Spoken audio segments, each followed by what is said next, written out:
Welcome back to MMA Oddsbreaker. We're talking Legacy Fighting Championships 31 with Bubba Bush today. He's competing against Alfonzo Gonzales coming up on June 13th. Of course, the fight can be seen on Access TV. First, let's talk about Alfonso. Did you have a couple different opponent changes, a couple different opponent offers for this fight? So did, yeah. Roger went up to UFC, signed with them, so he was out. I first accepted Zangief, Gabriel Checo. Yep. He said no, too short notice. And then they did Gaucho. He's got about 6 names, but Julio, Cesar, Fernandez, Gaucho. And he couldn't get a visa. So they gave me a bunch of undefeated Brazilians. So, okay. I couldn't get that to happen, so Alfonso is where we landed. Now, it's nice to have the UFC looking at all of you. And, you're in a minor league. That's where you are. You're in a minor league right now. And so it's nice to have the UFC look at you guys and at a moment's notice want to pull you up to the big show. But isn't it kind of frustrating when you have an opponent set and you're ready to go and all of a sudden that opponent gets pulled up? Did you go through that moment of why are you taking him and why you're not taking me kind of situation? I mean, it's as far as losing the opponent, it's more frustrating that I tried to fight him twice and both times he had to pull out within the last month. That gets frustrating. And get a replacement. So it's not a good fight plan for anybody, not an ideal situation. There's a certain matter of when you're the champ and the challenger's getting called up to the UFC, yeah, there's a little confusion, but a lot of people in my life were more upset about it than I was. I think God has a plan, I believe that fully, and they wanted a 205 pounder. So, they either liked what he does or they liked his size, and that's fine. So it's not a perfect situation for him either.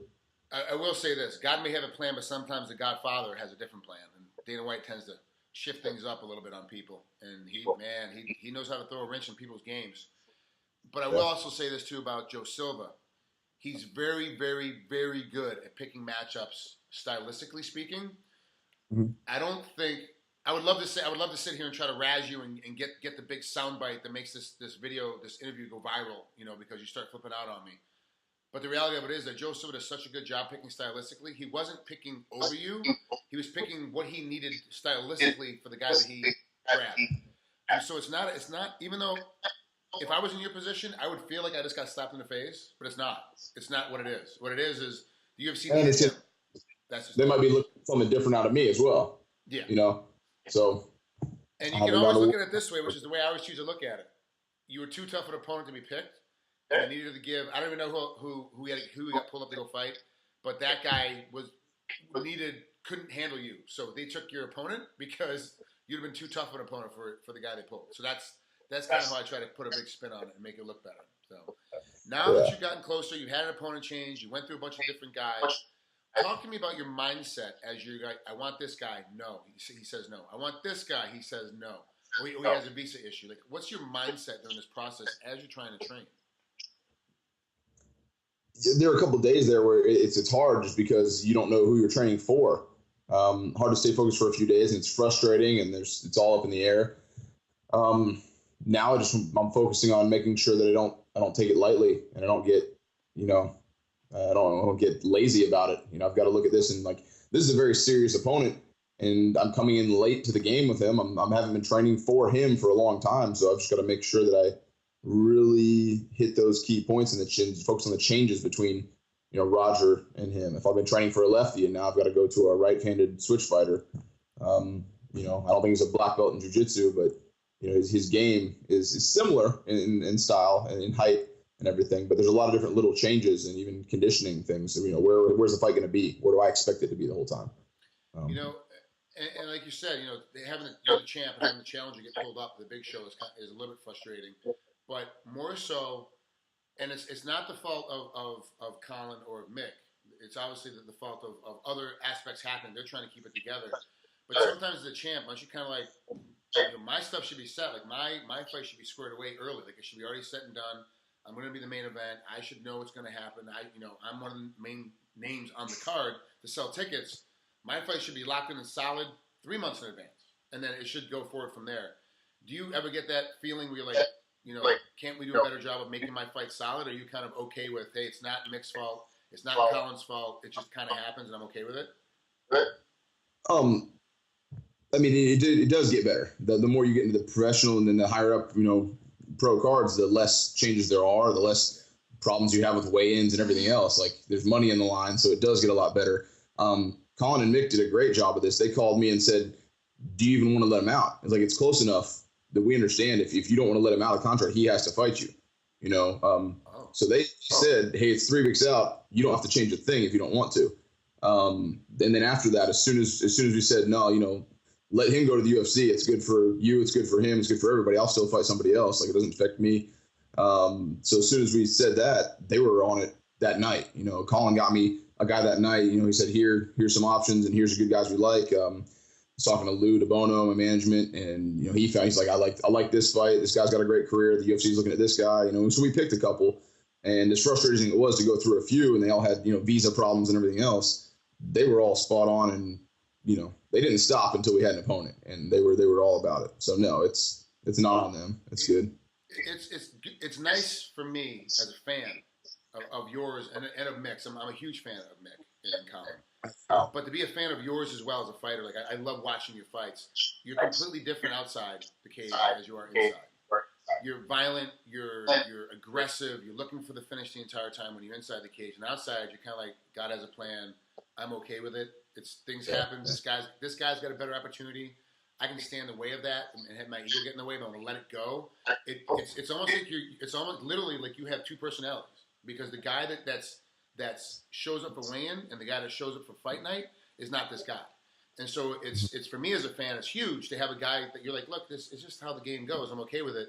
Making and Colin were on it. Everything's fine. It worked out. 3 weeks later, I'm gonna fight somebody else. It's not a big deal. And you gave somebody else a dream. Like, you let this other guy have his dream of getting up to the UFC. So it was something that's going to come back. And to crush his dreams. And while I'm there to crush dreams, not necessarily, I'll crush someone else's. And it's I don't know, it doesn't make a difference what higher power you believe in, karma, whatever it is, it's going to come back, because that kind of stuff in the sport does come back. And believe me, the UFC paid attention to that. That's also what they paid attention to.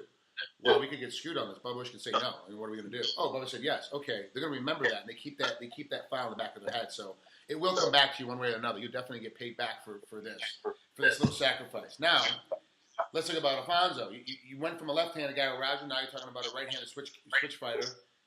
Their ground game is similar, but it's a little bit different. Besides the fact that he's a switch fighter, he does switch from left-handed, from orthodox to unorthodox, left to right. What else is his second best attribute that he brings into the cage? I'm sorry, you cut out a little bit. What else is his what? His second toughest thing that he has. The toughest thing to deal with is the fact that he switches feet so often. What's the second thing you have to deal with? Yeah, and I don't even know if the switching is going to be an issue, just because I've been training for so many lefties, and it's more natural to drift to your right. It's more natural to fight a match fight. Mm-hmm. But I've been training for so many lefties that I've basically been preparing, and you can't always get someone to go lefty, so sometimes you're sparring for a left-handed fighter and you're still fighting him right, just in case they're switching. So I don't think that's going to be as big an issue. His hands are a big issue, just because his last two guys, I guess, he knocked out with one punch, knockout power. And he does knock people silly on their feet a lot and then follow them in and ground and pound. So very similar styles in that. And we both like to finish with ground and pound. But it's just got real heavy hands, so deceptively hard. Well, now we're talking about Bubba Bush right now. We're talking about Alfonzo Gonzales, who he fights on June 13th on Legacy Fighting Championships 31. You're on a 3-fight win streak right now, Bubba. You ran through John Kirk. You ran through Larry Crow. You ran through Rakeem Cleveland. And to be honest with you, I thought the Rakeem Cleveland fight was going to be a very tough fight for you. Stylistically matched up. I thought Rakeem was going to be a lot tougher opponent than he became. It ended up at the end of it, he really ended up not having anything for you. It really was one of those fights where it was close, but it really wasn't close. You were just like that quarter step ahead until you finally got to the submission. Did you feel, that's what I saw at home. What did you feel like in the fight with Rakeem? Did you feel like that you were always a little bit ahead of him, or did you feel like it was always a steady battle? I guess I was frustrated, that I didn't finish earlier. Okay. So you almost feel like you lose because you didn't win enough. So I was frustrated that it did take, just because, not to take anything away from him, but when you get someone's back in the first 2 minutes and you get an arm bar and you get a rear naked choke or a side choke, for him to get out of those things, I felt like I had failed. Like, he had defeated my submission. He got out of those situations. So I was a little disappointed in that. I mean, I go back and watch the fight and I'm like, there was no point where it wasn't me pushing the pace and finishing, working towards a finish. But yeah, you just get up and you're like, I'm kind of disappointed in myself that I didn't finish earlier. But no, I didn't. I thought it was good. Well, you did a great job. You've had a great run so far. You had before your 3-fight win. Essentially in your last 6 fights, you've only lost 1, and you've been crushing your way through. Your record shows it 7-2. You've been 6-fight win streak. Say again. I said it's a 6-fight win streak with an unfortunate disqualification. In the middle there with Artenis Young, that was like this weird, the illegal strikes that I had.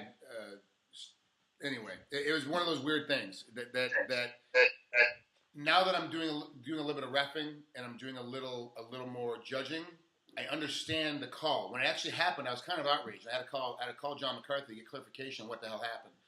And now that I'm doing more and I actually understand the rules better, and now as a former fighter, I didn't really understand the rules at all. I'm finding out as I'm taking these courses. I have no idea what I was looking at. I'm trying to hide stuff that's completely legal, and I'm doing stuff that's illegal in front of everybody. It doesn't make any I didn't know. So it is unfortunate, but it's also one of those things that I firmly believe in. Not knowing the rules is not an excuse. So the unfortunate incident is just one of those deals where, I can guarantee you, interview 20 fighters didn't know. It's one of those things they didn't know that exact angle and its interpretation of what's going on. It's like that game that goes on, interpretation of the ref and what you're doing. No one would know. The most basic rule there is: don't hit him in the back of the head. Everybody knows that rule. It's just at one time it was you touch the ear, it's good. Next time it's just the spine. Everything else is legal. So it's actually opened up without a rules change. The interpretation is actually opened up. Yeah. So it's frustrating. But no, I knew. I have smaller. My hands are smaller, so I can actually hit you in the back of the head legally and not touch your ear. And so, but most of the guys with the glove on, with everything else, they're always going to end up hitting you in the ear. It's going to be safe. So now it comes down to interpretation. Did it hit him in the back of the head? Was it on the ear? Was it on that stripe? What's the deal? What's the situation? And so I had to get clarification. It ultimately comes down to what's the ref want to call? It's referee fighter safety. The ref saw as being an illegal blow. That's it. There's nothing. There's no argument. Okay. At the end of the day, all right. Rules. Yeah, you just get up, you move on, and then you win 3 more. Say again. I was talking to him in the fight. You can watch him. I look up at him and is that okay? I'm I'm picking my punches, everything else. So I thought I was hitting him in the ear every time. He didn't, and I lose that. Yeah, it's all right. And then you go on to a 3-fight win streak right after. So it's not and you would have been on a 6-fight win streak, which without a problem, relatively, because you were winning that fight for sure. It wasn't like you got in a great position and you're trying to come back. You were crushing your way through that one too. So, Bubba, in my opinion, you are destined for the big leagues very soon. It's gonna be a Bellator, UFC call up very, very quickly. I do have a feeling though, the way that the UFC is gonna be appreciative of what you did for this fight. I do believe that they're gonna be calling you very, very quickly. So don't be surprised if you get a quick finish in this one. Stay in shape, because I think they'll call you on short notice. Hey, look, we got to fight in 3 weeks. You need to come in. So stay in shape. I believe that's gonna happen for you quick. This one or else none of it matters, right? So get in there and get the money. Go in there and get on TV. Get on Big Show. That's all I want to do. But thanks for coming on MMA Oddsbreaker. I appreciate it. Good luck coming up here in Legacy Fighting Championships. We'll talk to you soon, bud. Thanks, Frank. Yeah.